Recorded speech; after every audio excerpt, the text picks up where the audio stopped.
Hi, good afternoon. Listen, today it's Friday, yay! We are doing apple tart because it's easy, because on Friday you don't want to be bothered. So it's easy, it's quick, and it's very yummy. My daughter loves it. She always asks me for apple tart. She calls it apple pie, but today we're making apple tart, not an apple pie. Okay, I'll post the video of the pastry. Next video will be the pastry, but this time it's the apple tart. Okay, please make your own pastry. If you don't want to, if you can't be bothered, go to the shop and buy one. But you'll see when you make your homemade one, this is that much better. It's worth it, and it's not a lot of work. It takes 5 minutes to put together. It's just 2 hours that it needs to rest in the fridge, but maybe 1 hour. No, it shrinks if you leave it for only 1 hour. So just make your own pastry. That's so much better. But let's get started.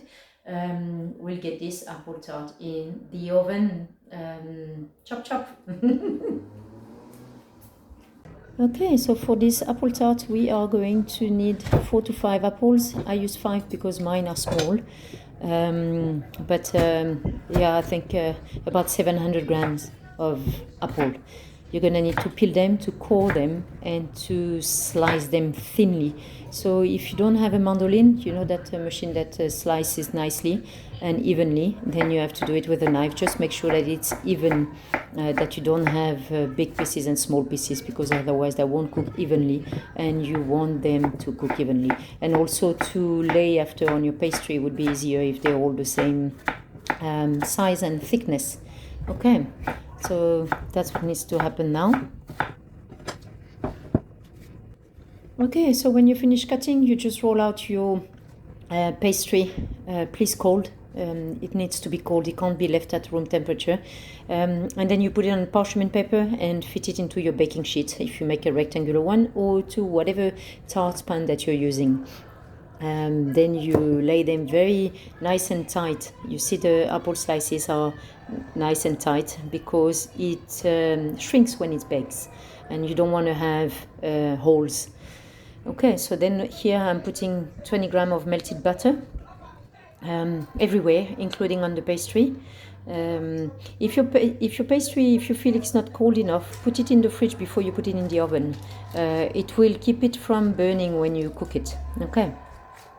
So you do that. Finish with butter everywhere. Once you're done basting your butter everywhere, you are going to sprinkle about 2 tablespoons of sugar. You can use whatever sugar you want. I use white sugar, but you can use brown sugar. That's also nice. And then you sprinkle it all over everywhere, including on the pastry. Okay.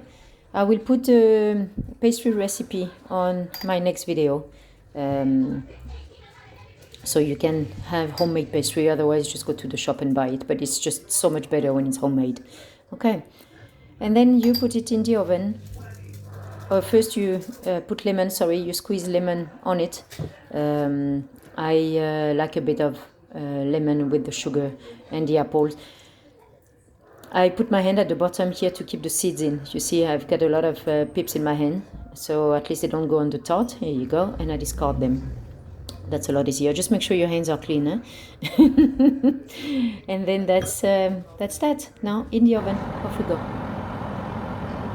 Okay, the tart is in the oven. We are going to make apricot glaze to glaze over the tart once it's done. It's just homemade apricot jam with hot water to help dilute it better.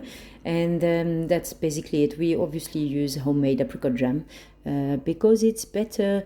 And then the tart will take between 25-35 minutes, depends on your oven, depends on the apples that you've used. Here we go. You see here it took 40 minutes to cook. And then now I just glaze the apricot jam over everywhere, including the crust, to give it a nice shine and bring a little bit more sweetness to it.